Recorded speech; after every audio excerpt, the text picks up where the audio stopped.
This is Darren L. Harris, and once again, I want to thank you for tuning in to the Darren L. Harris YouTube channel.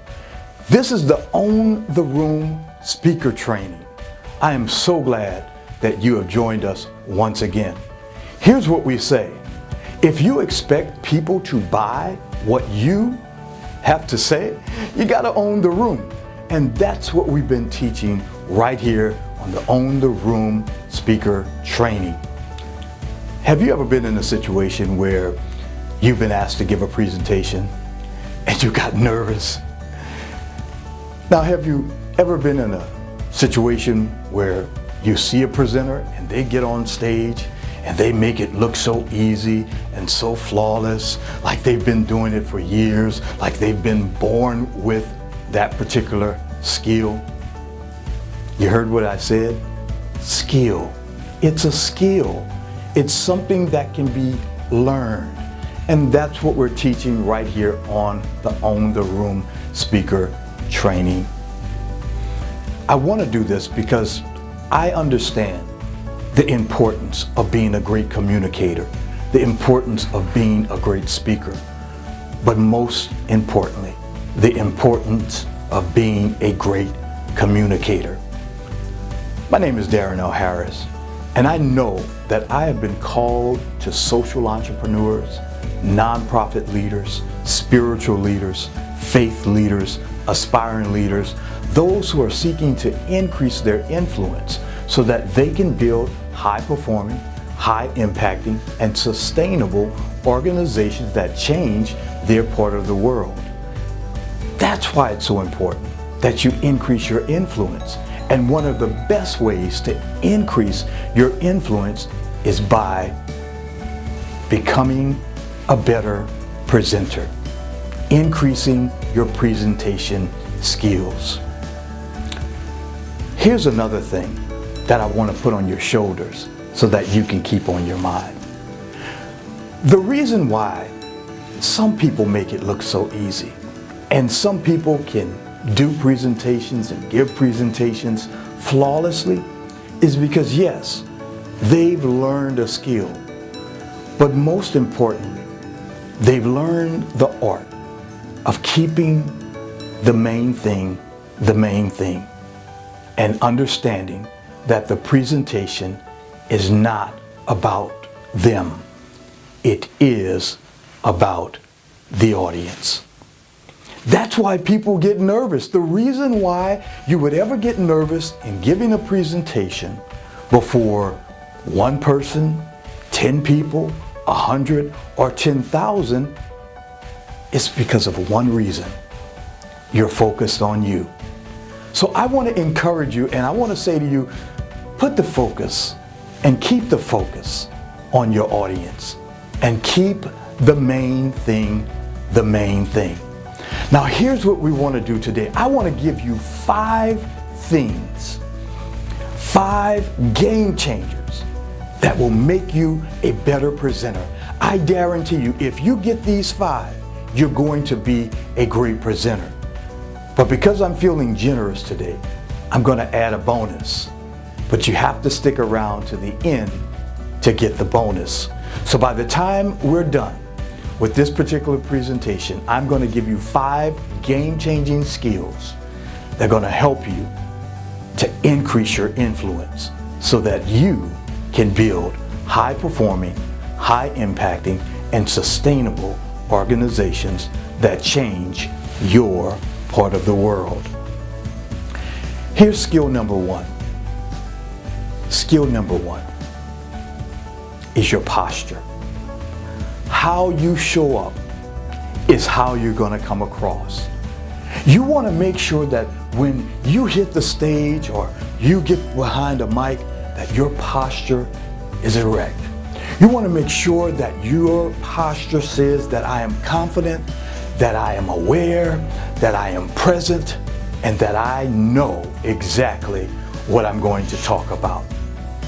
There's nothing worse than having someone present to you that has a lack of confidence. But if you come across as being confident about what you're talking about, And if you expect people to buy what you have to say, you got to own the room. And one of the best ways to own the room is to step in the room with a strong posture. That's number one. Here's a second game changer that I want to share with you. And it is gestures and movement. In fact, I use them all the time. If you've watched any of our previous videos, and I would like to stop at this time and invite you to go back and look at some of our previous videos. We have some great information on becoming a better speaker. Also, I would like you to subscribe, like, share, and comment upon this video and other videos. And don't forget, stay tuned because I have a bonus. We're just on number 2, gestures and movement. Many times you'll see me use my hands, or maybe if I am giving a presentation and I want my audience to be engaged in what I'm doing. Did you see that? Engaged in what I'm doing. I may want to tell a story, and as I tell a story, I may say, I can remember back when. Did you see that? Back when. Or we are going to the next level. We want to grow. What's in my heart? See, gestures, movements such as these keeps your audience engaged. On a previous video, we talked about how important it is for you to keep your audience engaged. Another way that you can keep your audience engaged is by engaging them to be engaged. What do you mean when you say that? By simply asking a question and have your audience do certain actions. Let me give you an example. How many of you remember when you were a child, your first Christmas? So some people will remember, they'll raise their hands, but you're engaging your audience. You're getting them involved into the presentation. That's how you capture and keep their attention. Let me say that again. That's how you capture and keep their attention. So, number one, we said it's your posture, your stance. And you don't want to come in with your nose in the air, your chest stuck out, but just a very confident posture. Number two, we said it's the use of gestures, of movement in your presentation. Here's number 3, voice command. Voice command. When you step on stage, this is a game changer. That if you get this one, you really got it. And how you inflect your voice and how your voice rises and lowers in your conversation with the audience, it matters. If you're yelling at your audience, it matters, unless it's appropriate in a story. We have another video that's all about storytelling. I want you to view that. Here's what we say about stories. Every story must have a point, and every point must have a story. But you have to look at the storytelling video to get that one. Now, don't forget, we have a special bonus. Stay tuned. So voice command is really important.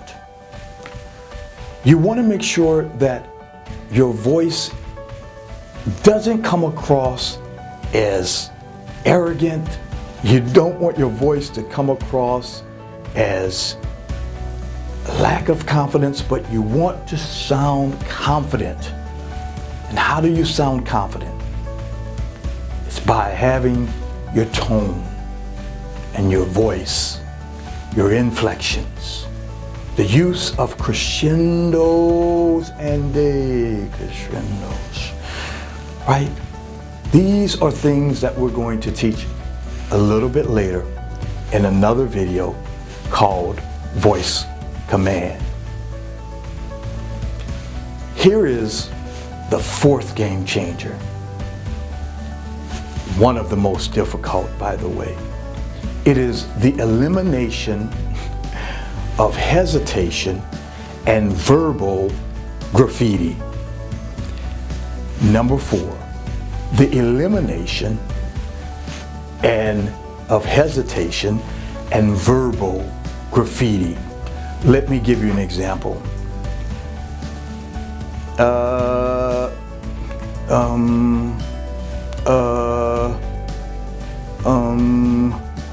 Have you ever been in a conversation or heard a presenter that says,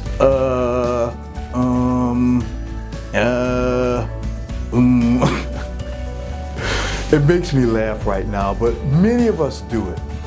Or we'll have just some verbal graffiti. I call it verbal graffiti. It's just extra stuff and extra noise that's not necessary for your presentation. Here is the 5th thing that I want to share with you. It's the use of props. Hold on, don't go anywhere, because remember, I have a bonus after this one. Props. Props can be very powerful when you're giving a presentation. This is a very powerful game changer. If you want to change the game when giving a presentation, I dare you to try using a prop. Let me give you an example of using this prop here. I would probably use this prop as a big opener. Remember, we talked about big openers? By the way, why don't you subscribe to this channel, because we're going to have a video that's all about the big openers. But I want to use this prop because this is a game changer. If you use props in your presentation, it is a game changer because you automatically get your audience's attention. So I'm going to pause and then I'll go into how I would use this prop in my presentation.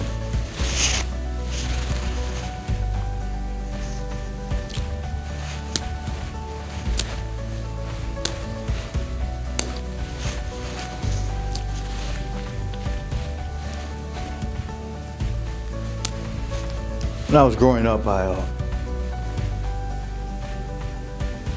wanted to play baseball. And I remember that they were having tryouts in a park not too far from my grandmother's house. And in anticipation, and I was so excited that they were having tryouts that I ran across to the park. And when I got there, everyone was gathered, and I came up upon who I thought was my friend, this kid named Chris. And he said, "What are you doing here?" I said, "Well, I'm here to try out for the baseball team." He said, "But you can't play baseball." I said, "Why not?" He says, "Because you don't have a daddy." And my first thought was to punch him in his mouth. But that changed my life. That moment changed my life because I remember him saying that. I remember putting my head down and accepting what he said to me and walking away disappointed. Even feeling a little shame and rejection. But I remember I went inside the house and I was crying, and my grandfather saw me crying and he wanted to know why I was crying. And I said, "Well, I went to try out for the baseball team and Chris told me that I couldn't play." He said, "Well, why did Chris say that you couldn't play?" I said, "Because he said that I didn't have a daddy." My grandfather told me, "Boy, if you don't get back over there and try out for the baseball team, you still do it anyway." So I ran back over there and I tried out. Now, I didn't make the baseball team, but I learned a very valuable lesson that day. No, it wasn't to punch Chris in his mouth. But it was to never allow people to tell you what it is you can't do. Because can't is the coward that didn't. I'll pause right there. The use of props can be very powerful. So I wanted to give you an example, and we're going to be talking a lot more about the use of props right here on the Own the Room speaker training. By the way, if you haven't already, I want you to subscribe to my channel. All you have to do is hit the subscribe button, hit the notification bell, because we're going to be coming through with a whole lot of presentation tips. But these are just the 5 game changers, once again as a review, because I'm about to give you the bonus, and I'm glad that you stuck around. Here it is. Number 1 is your posture. Number 2 is gestures and movement. Number 3 is voice command. Number 4 is the elimination and hesitation of verbal graffiti. Number 5 is the use of props. And here is the bonus that I promised you and you've been waiting for. Here is the bonus, and you don't want to miss this one. Are you ready? I know you are. This is the game changer. If you get this, this is the game changer. It is this. It is the hook. It is the hook. This is a game changer. How you come on stage, how you present. It is the hook. And what I'm going to do right now is I'm going to play a video, and I'm going to show you exactly what a hook looks like. But I'm here for you, all right? I'm here for you. I'm also here for those who love you. And I believe that that's everybody in this room. We love you. We love you. If nobody else has said that to you, we love you. And we love you because what we believe, especially those who are in leadership, that leaders who lead with love never lose. It's a win-win, not just for me, not just for the adults that care, not just for the organizations, but it's a win-win for all of us. And that's what we're here to do. And so I want y'all to help me, because I love to talk about love. I'm a leader that leads with love. And, I need you to say it as sincere as possible, even if you're mad at me. Just look at your neighbor and say, I love you.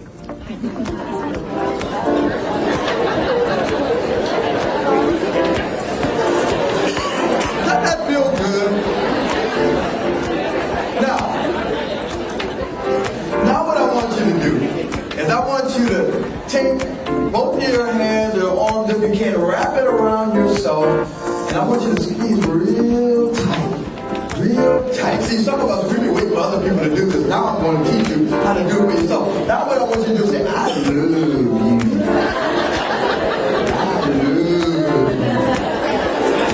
And sometimes we got to tell ourselves that, because many times we're looking for other people to do it. But one of the most powerful things that I've learned to do is to simply say to myself when I look in the mirror is, you know what, Darren? I love you. Very powerful thing.